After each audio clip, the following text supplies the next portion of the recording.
Okay, we're back. Forgive me for the technical delay or technical issues. It is what it is. So, humiliation ritual. Take two.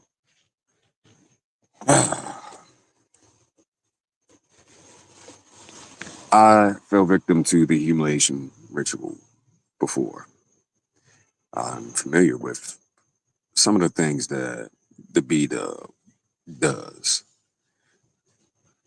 In regards to the humiliation ritual, it doesn't matter what kind of man you are, or the cut of your jib, or how, what's the word for it? Masculine you are. The humiliation ritual is hardwired into their motherfucking pea brain. You know how I know? Because they all tried at some point. At some point, they all do.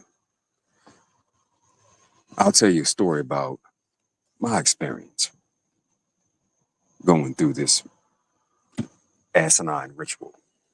There was a point in time where myself and my first ex-wife decided we was gonna split, go our separate ways, and we still maintain some similar alliances with people, couples that have been together for a minute. Because when you walk around and operate as a married person, you tend to hang out with other married folks. This one couple in particular, uh, the female was the ex's best friend, and her baby daddy. Me and homie were cool. You know, he could cook, I could cook. He was mean on the grill. My nigga, me too. Well, for the sake of the story, without giving out his real name, I'll just call him Aaron. Aaron had a B-day coming, and he invited me to the party, and I'm like, I really ain't feeling it, pimp. Come on, bro. It's my B-day, champ. Come on through. I'm like, is so and so gonna be there? He's like, man, you know she's gonna be there. I'm like, whatever. Anyway, me and the old girl decided to play nice with each other for the moment, and you know, not expose all our shit out there in public or whatever. Now we didn't. We still decided to go our separate ways. And I'm thinking to myself, all right, I can play nice just long enough. You know what I mean? To help the homie celebrate his B-day. Why fuck not? Here's why the fuck not. See, old girl had been giving that pussy away to one of Aaron's homies, and Aaron's homie decided he was going to show up and show out for the event. Me, I had no clue. I was none the wiser to what was going on, but everybody at the event, except for me, knew what was happening. You know what I'm saying? I know puppy yay gay, as they say in Pashto. I didn't understand. See, it wasn't until I came down here into the sphere, the space, and I gained the RP knowledge. And then I tipped over into black that I was able to hold a mirror up to all these different things and experiences in my life and be like, huh, so that's what you call that. Yeah. See, that humiliation ritual that was unfolding in front of me that I was a part of without having knowledge of it left me in a position where I was I was somewhat vulnerable, bro. Imagine you had the party and you the butt of the joke and nobody told you that you the joke. Everybody's just going on about their business. See,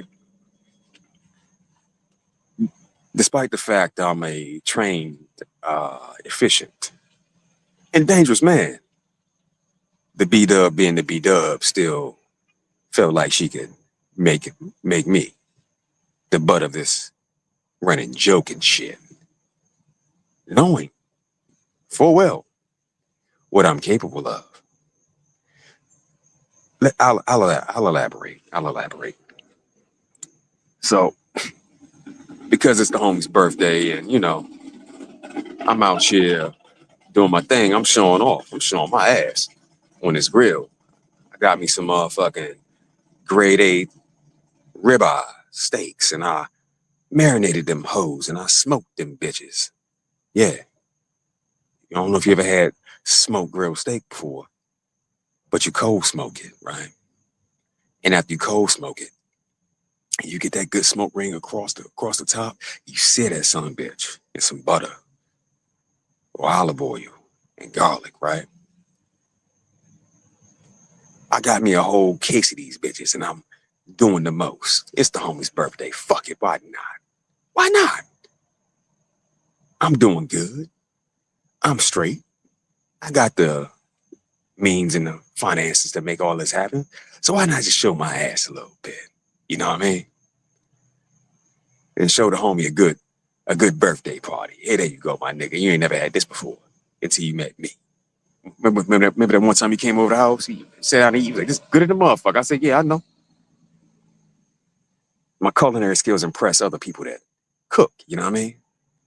So to the average person, this shit is fucking heaven. I'm making everybody steak to order. How you want yours? Medium. How you want yours? Medium rare. Yeah. What about you, mama?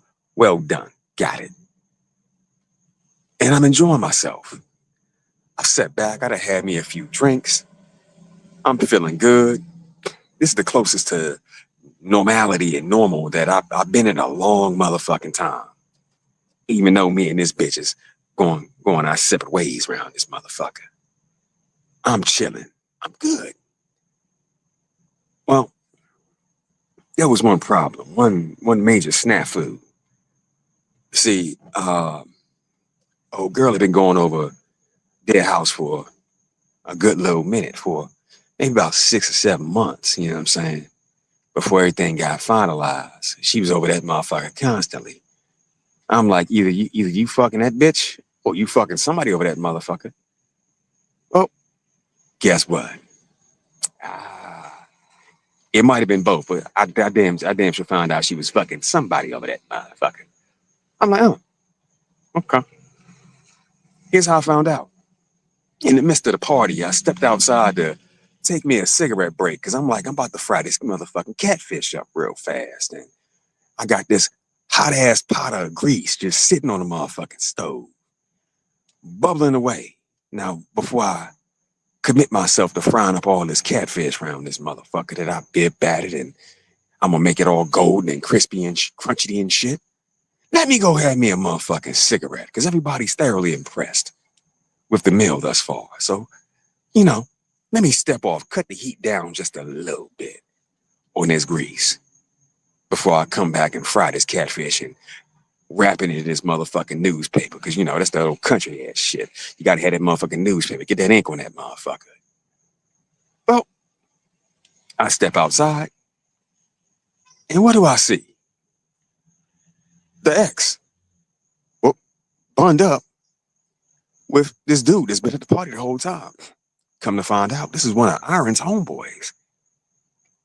And this thing inside me kind of clicked a little bit.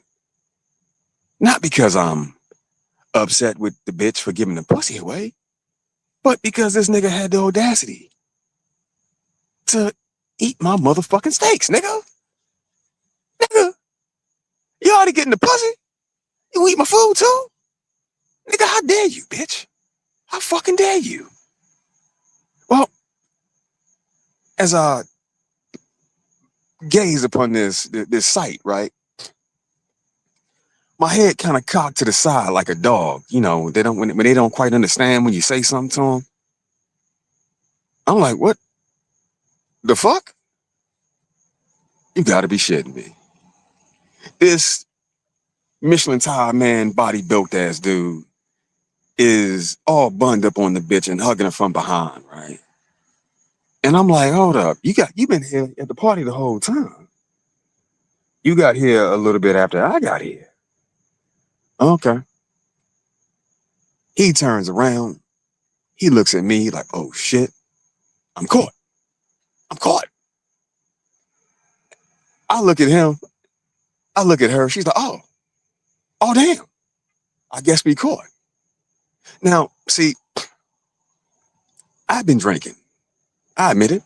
I've been drinking. And I was, it's a party drunk. I wasn't crash out, smash out drunk. No. If I was crash out, smash out drunk, I might not have made the wisest decision at that moment. Hence the reason why I say B-dubs are dangerous and simps are worse. They're even more dangerous. Because he was clearly simping for this bitch, and I'm clearly done with the hoe. He thought we were about to have a fight over the bitch, and I'm like, nah. I looked at that man dead in his eyes. I said, oh, you can have the hoe. Keep the bitch. But the most disrespectful part is, nigga, you could have just kept this shit on the low until I was gone. You know what I'm saying? So that means everybody here at this party know what the fuck going on, and I'm the one left unaware. Oh, okay. Now you sons of bitches done ate my steaks, and I've cooked this meal for you, and this was the humiliation ritual in full effect, and I didn't know what to call it, but something in me snapped right there. You know what I'm saying? Like, damn, this is pretty fucking low. Aaron, it's his party, I don't want to ruin it. So I just politely tell her buddy, Aaron your homie. So that means Aaron knew about it. So, fuck it, you can keep the bitch. Shit, pack a bag and take her with you, dog. One less problem I gotta worry about in my motherfucking life. Let her in your pocket that she out of mine, champ. But the gall, my nigga, to be fucking on my ex bitch on the low and eat my food, nigga, how dare you? How dare you, nigga? So he was like, I'm gonna get the pussy and eat this grilled ass, smoked ass motherfucking seasoned to perfection steak. Cause he wanted his medium. I remember that nigga in medium. Well, the humiliation ritual is in full fucking effect. See, there was another one of the homegirls that were there.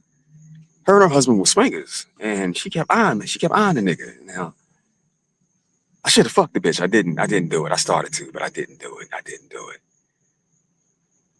I went up to Aaron, and I'm like, Aaron, did you know that so-and-so was fucking so-and-so? Aaron looked me in my eye and said, yeah, but don't worry about that. She don't let that nigga go. I said, oh, okay. Aaron, I know it's your party. I'm trying not to motherfucking spaz, but nigga, the audacity. This nigga ate my motherfucking steaks. Aaron was like, yeah, but it'll be all right, though. I'm like, no, it's not. So I get to looking at this cauldron, this bubbling fucking cauldron of hot ass grease that's on the stove. And, when I saw a boy outside and I caught him like hot, he looked all taken back. Now he got to act hard again and shit. Not quite understanding who I am and my personality type and the things I've done in my life, because he listened to the bitch. That's where he fucked up. I'm sure she probably told him I'm some bitch ass nigga that I ain't gonna do nothing.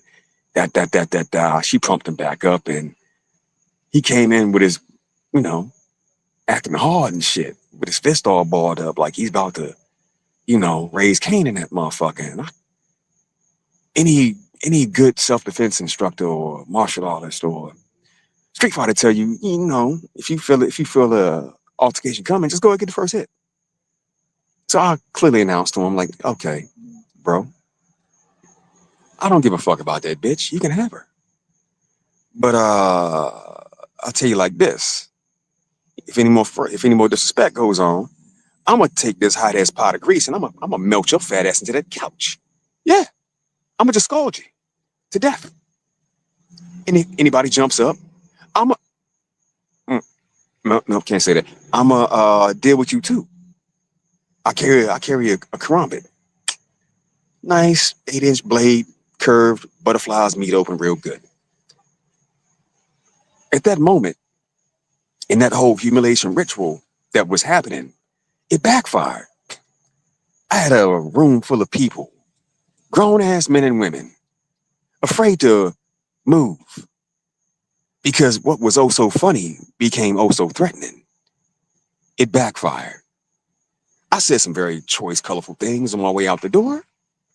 Everybody looked at old girl like, bitch, you fucked this one up. And yeah, old buddy never got up off that couch because he was looking at that hot ass pot of grease and I was looking at him. It was in my hands. I don't know, you ever seen Watchmen, my nigga? Marshak? Yeah, this a Marshak moment. Fuck you wanna do? You can grab that hammer, but this grease can grab your ass. How about that? How about that? Back then I didn't know what to call it. I just knew I should fuck everybody here up. Well, brother, that was a humiliation ritual. Backfired. What smooth backfire. At the end of the day, Aaron called me and apologized and said, old girl ain't moved and she's so sad and all she does is cry, woo-hoo, boo-boo, hoo-boo, whatever, whatever. Fuck that bitch. Because I announced on my way out the door, you know what? You can have the hoe. I'm going to my other bitch house. Everyone's jaw dropped. Your other bitch? Yeah, my other bitch. What? Oh, you thought this was one-sided? No, no, no, no. I told the hoe years ago. Bitch, if you fucking, we fucking. I got other bitches.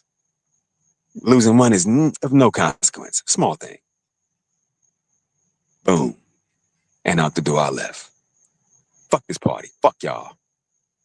Ate my motherfucking steaks. I ain't appreciate that shit. But anyway, in some way, shape, form, or fashion, Keisha always finds some way to try to humiliate you and belittle you and make you seem smaller than what the fuck you really are. Because at the end of the day, they all have this game of which bitch is the most rebellious. But in the end, they all end up fucked up. They do. Got word from Darren some years later. Oh yeah, oh buddy got removed, and he's no longer with us. Woo woo, and is what it is. Is what it is. Anyway, that's my story. I figured I'd share, and thinking back on it, I wish I had the vocabulary back then that I do now. The attempted humiliation ritual just left everybody terrified and afraid to move. Yeah, yeah. Bunch of grown ass men and women terrified to fucking budge from little old 5'9" me. Because what I said, I meant, and I meant every motherfucking word I said. Yeah, yeah. Get up and you're going down. Gutted. Well, I'm out. Beware the humiliation ritual. Best way to avoid it, avoid the B-dub. Because in some way, shape, form, or fashion, no matter how dangerous you are, they'll try you. They'll try you at some point. Anyway, end of my story. I'm signing the fuck off. Y'all brothers have a good motherfucking week. Be blessed. About to make some tacos. Peace.